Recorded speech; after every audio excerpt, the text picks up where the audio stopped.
კлау მოგესალმებით, მადლობა რომ გვისმენთ თელ საქართველოში და გვიყურებთ პლატფორმებზე იმედიჯი, მაი ვიდეოჯი, ასევე მაგთის IP ტელევიზიით 53 ახლზე და რადიო იმედის Facebook გვერდზე. სოფლიოში ნომერ პირველ აკორდეონისტად აღიარებული ფრანგი მუსიკოსი და კომპოზიტორი რიშარ გალიანო ახალი ალბომის პარიზში გამოცებამდე მას ჩვენს ქვეყანაში 9 სექტემბერს წარადგენს მარჯანიშვილის თეატრის სცენიდან გექნება შესაძლებლობა მისი შემოქმედებით დათქვეთ და ამ თემაზე ვსაუბრობთ ჩვენ სტუმართან ერთად შემოგვერთა ანი ლაღიძე. ანი, მოგესალმებით, მადლობა გადაცემაში მონაწილეობისთვის.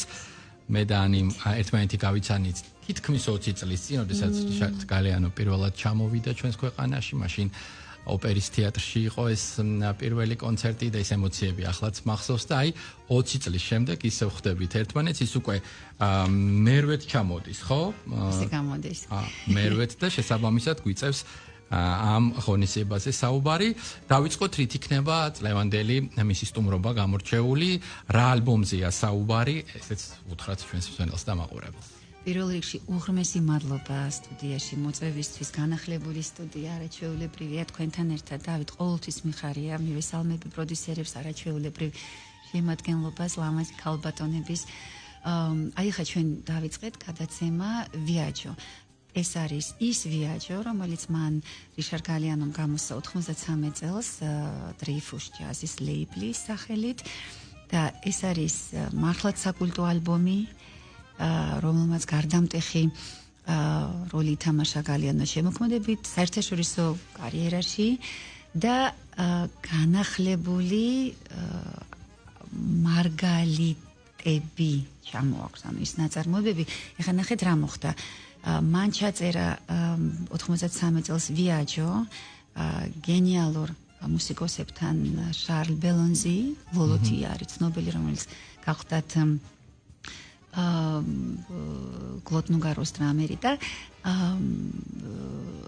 აი ამ განახლებული ალბომის მოსმენისას, როდესაც ხმის რეჟისორმა ერთ-ერთმა წამყვანმა ფრანგმა პროდიუსერმა გალიანოს აჩვენა გამოუქვეყნებელი ნაწარმოებები, ისეთი ემოცია მოუვიდა მას. ეს იყო შერეული გრძნობები, ნახეთ, სიხარული და ნოსტალგია, იმიტომ რომ ის ადამიანების ორი გენიოსი, რომელიც ამ ალბომის ჩაწერისას მას გვერდით ყავდნენ, ისინი აღარ არიან ცოცხლები, მხოლოდ ბირელი ლაგრენია დარჩენილი, ვირტუოზი გიტარისტი და აი ზუსტად შეკრიბეს ის მარგალიტი ნაწარმოებები, რომლებსაც გამოსცემენ თბილისის კონცერტის შემდეგ და კიდევ ვიცით რა არის აქ უნიკალური ფაქტი, რომ როგორ შეიძლება პიერ მიშელოს შემდეგ და შარლ ბელონზის შემდეგ მოძებნო ისეთი მუსიკოსები, რომლებსაც უწოდებენ უფრო რიტმის ოსტატები. ამ შემთხვევაში მან ეს მოახერხა და გალიანოს გვერდს დაუმშვენებს ორი გენიალური მუსიკოსი, ადრიან მოინარი გიტარა, რომელიც გახლავთ მანოშის მუსიკის უბადლო შემსრულებელი, მანოშის როგორც ბოშური მუსიკის სტილი და ფილიპ არცი მეორე რიტმის ოსტატი კონტრაბასზე. და ამას ეწოდება უკვე ნიუ ვიაჯო, ანუ ახალი მოგზაურობა, რომელიც გადაგვიყვანს აი იმ ძველ დროში გვამოგზაურებს. უშუალოდ ხვალინდელ ღონისძიებაზე რო ვისაუბროთ, რომელსაც დაიწყება მარჯანიშვილის თეატრზეა საუბარი და მე ხადარწმუნებული ვარ, რომ ბოლომდე არ გავამხელთ ეჭვი მოქვს, რომ გარკვეული სიურპრიზები ექნება დამსწრე საზოგადოებას. ცოცხალი შესრულება მაინც სხვა არის, ხო? მაინც ძირითადად რა აქცენტები იქნება, რასაც ხვალმაყურებელი ნახავს? აქცენტები იქნება საინტერესოა და ყოველთვის კითხვის დასმა თქვენი უნდა ყოველთვის მომზადებული იყოს რესპონდენტი. ის მრავალფეროვნება, რაც ყოველთვის ამ ადამიანს ახასიათებს.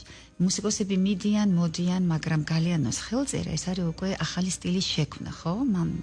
მიუზეტი, ანუ პარიზული საცეკვაო დარბაზების მუსიკა შეიტანა თანამედროვე სახე მისცა ამ ყველაფერს. ანუ იმ მოძრაობის ერთ-ერთი მნიშვნელოვანი ფიგურაა და ნიუ მუზეტი დღეს უკვე არის როგორც ტანგო ნუევო შექმნა ასტორ პიაცოლამ და დაუტოვა კაცობრიობა სასწაული მემკვიდრეობა, აი ესეთი მემკვიდრეობის მომსწრენი ვარ ჩვენ გალიანოს შემთხვევაში. თვითონ როგორც ამბობს, ვინც მოახერხებს, იმიტომ რომ სრული ანშლაგით წავიდა, ძალიან მადლიერები ვართ ამისთვის.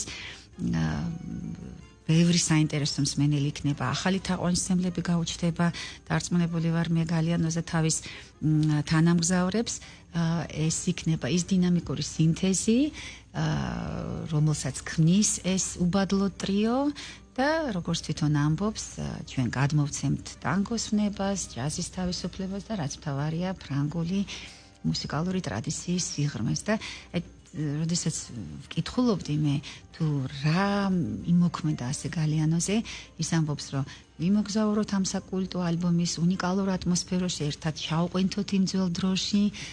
ანუ ეს არის ის ალბომი, რომელიც არის წარსულში ფესვგადგმული, მაგრამ აწმოში უნდა აყვავდეს. თქვენ როგორ ხსნით ანი გალიანოს მიმართ განსაკუთრებულ სიყვარულს და მათ შორის ქართული საზოგადოების ჩვენ აღნიშნეთ რომ მერვედ ჩამოდის ის ჩვენს ქვეყანაში და თავისთავად ინტერესი ყოველთვის ძალიან მაღალია ხოლმე ბილეთის შოვნა კიდევ არის რთული აქ რა კომპონენტები იყრის თავს ერთი ის რომ თქვათ საოცარი ტემპერამენტია და ჩვენც ახლა როგორც სამხრეთული ტემპერამენტის ქვეყანას მოგწონს ეს რაღაცა რიტმი ის თქვათ იმპროვიზაცია რასაც გვაძლევს ნომერ პირველი აკორდეონისტი თუ კიდევ რაღაც არის იმ გვარი რაც თქვათ ჩვენს გულებთან ახლოს მოდის აი როგორი ხსნება ეს ძალიან საინტერესო აი შვიდი ჩამოსვლა არის თაგისართვის, ანუ ჩვენი კომპანიის მიერ ორგანიზებული, მაგრამ 2 წლის წინ ქართულმა კომპოზიტორმა ნატო თოთიბაძის ინიციატივით მოხდა ეს ყველაფერი, როცა მან დაუწერა გალიანოს ისეთი ლამაზი თემა აკორდეონისა და ორკესტრისთვის, ტანგო ერთისთვის, მაგრამ რადგან წარმოადგენ გალიანოს საქართველოს, შემდგომ ბუნებრივია ჩავერთე მე ამ მოლაპარაკებებში და პროექტში, არაჩვეულებრივი არის თვითონ ეს ნაწარმოები ნატო თოთიბაძის მიერ დაწერილი, რითი გამოირჩევა, ხო? ტემპერამენტი კი, მაგრამ აი სულ მაინტერესებდა რა არის ეს მრავალფეროვნება, ლირიკულობა, ჰარმონიული დახვეწილობა და აი ეს როგორ გითხრათ რიტმული ძლიერი ნიუანსები. აი ნახეთ როგორი მრავალფეროვნება, აი თქვა შეიძლება შენ ალუბლის ხის აყვავებას აი ამ სეზონს მოესწრო, თქვათ, მოვიდეს ეს სეზონი, მოусმინო გალიანოს, შემდეგ თქვათ ხურვალე მზის დროს, ხო, თაკარა მზის დროს მოусმინო, თქვათ, რომელიღაც სხვა თემას, მე უცბად როგორ გითხრათ, კაცრ ზამთარში, როცა ეს არის -20 გრადუსის შემთხვევაში მოусმინო გალიანოს, ანუ შენი განწყობა ისევ რჩება ამაღლებული, ზეამაღლებული, ეს მართლაც უკვდავთახვედრია, მიხვდით და რასაც ეს კაცი აკეთებს, აი ამ აკორდეონის ხელში აღებით, მას აქვს ორკესტრული ხედვა. აი ეს არის ყველაზე მთავარი. და აი ამ ინსტრუმენტისგან ის ყოველთვის, ყოველ ჯერზე საზღვრებს აფართოებს. აი ეს არის. იმიტომაც არის მისი ყოველი ჩამოსვლა, აი რაღაც აღმოჩენა და ეხლა მაგალითად ადრიან მოინარი პარიზის ჯაზ კლუბების ტოპ წამყვანი ეს იქნება პარიზი თუ ნიუ-იორკი მანუში სტილის ჯერჯერობით იმპროვიზატორია შეუდარებელი უბადლო და ნუ როგორ გითხრათ ის რაც მოხდება სცენაზე მე კიდევ არ ვიცი იმიტომ რომ ის მიღმა ბევრი რაღაცა დაიბადება ეს ყველაფერი წამოვა იმ მსმენელისგან და თვითონ როგორც ამბობს, მოდით ერთად ვიმოგზაუროთ ამ საკულტო ალბომის უნიკალურ ატმოსფეროში. და თვითონ ამბობს, ეს არის სავსე ტანგოს ვნებით, თავისუფლება ჯაზის და ერთიანობით. ჩვენ საუბარი დავიწყეთ 20 წლის წინ მისი პირველი კონცერტით არაჩვეულებრივი საღამოთი. ტანგარია პროექტი იყო მართალია. განსაკუთრებული არაერთი ბისი ფაქტობრივად მაყურებელი არ უშვებდა მას სცენიდან. რა იქნება 20 წლის შემდეგ?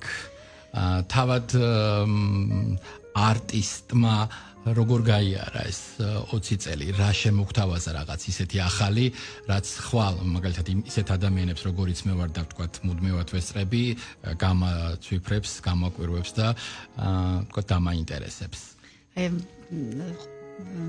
ასე ვფიქრობ, იმ შეგრძნებაა, რომ აი ეს ნოსტალგია, აი ამ ძველი დროის ისევე როგორც ამ ფესტივალის წინა პროექტებმა აჩვენა, რომ არსი ყველაფრის არის წარსულისკენ